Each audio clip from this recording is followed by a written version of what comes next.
10 علامات لو ظهرت في زواجك اعرف انه زواج فاشل. خلي بالك من رقم 4 ورقم 6 هم اخطر علامات.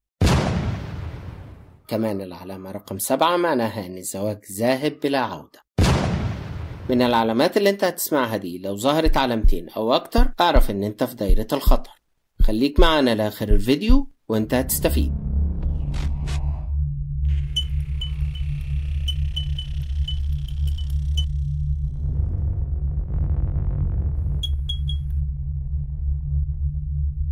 أعزائي المشاهدين، أهلا بيكم في قناة هيوكا.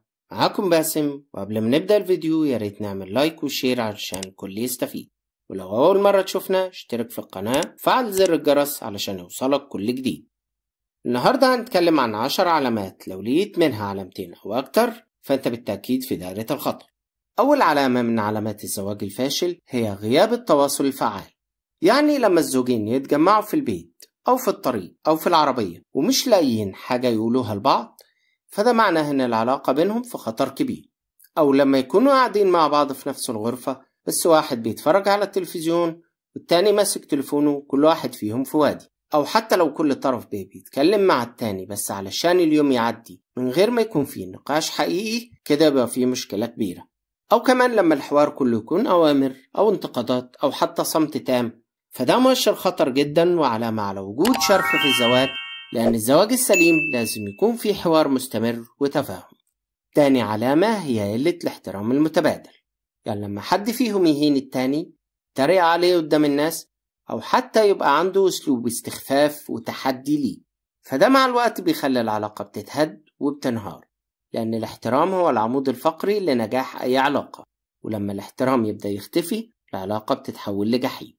ثالث علامة من علامات الزواج الفاشل هي غياب الود والمحبة. الزواج مش بس عقد وأيام بتتعاش وخلاص، لازم يكون فيه مشاعر واضحة، مش تلاقي الطرفين بيبقوا زي الضراير عايشين في بيت واحد بس كل واحد في حاله، أو إن واحد ليه السعادة في حياته بعيد عن التاني، سواء مع أصدقائه، أهله، شغله، هواياته، ومع الوقت اختفى معنى السعادة المشتركة من بينهم، فده بالتأكيد زواج فاشل. حتى لو المسؤوليات زادت مش مبرر، لازم يفضل فيه اهتمام، مودة، دفء في العلاقة. رابع علامة من علامات الزواج الفاشل هي الخيانة، ودي من العلامات الخطر جدا. الخيانة مش شرط تكون خيانة جسدية، ممكن تبقى في شكل إعجاب مبالغ فيه بشخص تاني، أو مشاركة مشاعر مع حد غريب أكتر من شريك الحياة، وده اللي بنسميه البديل العاطفي.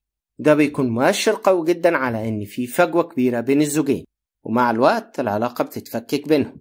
ده بيعتبر من أسوأ العلامات على الإطلاق. العلامة دي لو حصلت يبقى الزواج هنا الله يرحمه. العلامة رقم 5 هي عدم الاتفاق على الأهداف والقيم الأساسية، يعني لو كل واحد شايف الحياة بشكل مختلف تماما عن التاني هيفضل في صدام مستمر بينهم.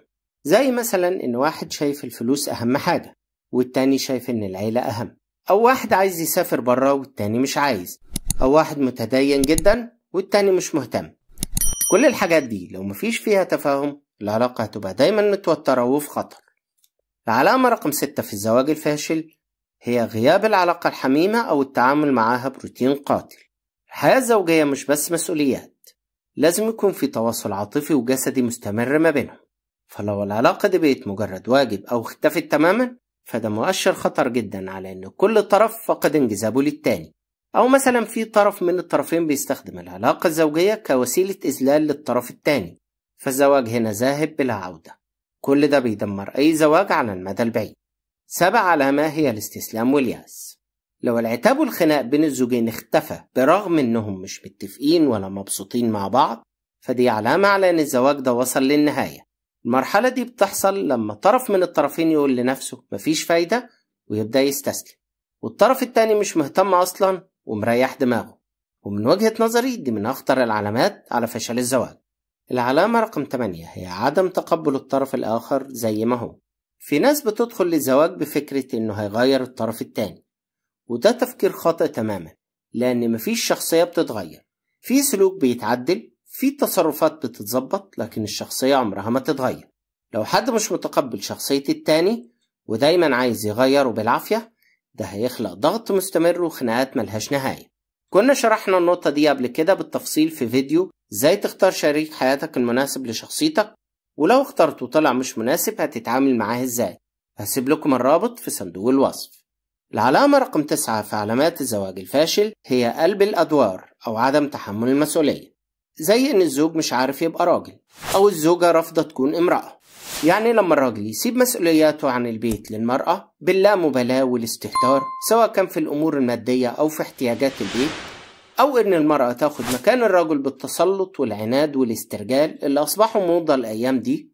كنا قبل كده عملنا فيديو عن النقطة دي، وهو فيديو 5 أشياء بتكرهها المرأة في الرجل و5 أشياء بيكرهها الرجل في المرأة. الفيديو ده مهم جدا لكل زوج وزوجة، اللي ما شافش الفيديو هيلاقي الرابط في صندوق الوصف. العلامة رقم 10 والأخيرة في علامات الزواج الفاشل هو فصل الذمة المالية تماما بين الزوجين. الزواج شراكة، والمفروض يكون فيه نوع من الشفافية في الأمور المالية، لكن لما كل واحد فيهم بيبقى عنده فلوسه لوحده وما يعرفش الطرف التاني بيتصرف ازاي أو بيكسب كام، ده بيخلق فجوة كبيرة ما بينهم.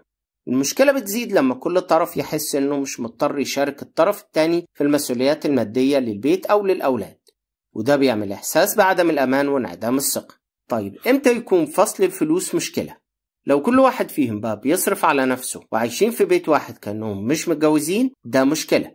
لو بقى في سرية تامة في المصاريف وكل طرف بيخبي فلوسه عن التاني، ده برضه هنا مشكلة. لو حد فيهم بيحس إنه هو بيتحمل العبء المادي لوحده والتاني مش مهتم، هنا بيكون فصل الماديات مسبب مشكلة. وفي النهاية أحب أقولك إن مفيش مشكلة سببها طرف واحد، ولا في مشكلة هيحلها طرف واحد. وبكده نكون وصلنا لنهاية الفيديو. متنساش تعمل لايك وشير، ولو أول مرة تشوفنا اشترك في القناة وفعل زر الجرس علشان توصلك كل الفيديوهات الجديدة. وكل اللي وصل لهنا أحب أقولك أنت صديق القناة، اثبت وجودك بتعليق. أشوفكم في فيديو جديد. سلام.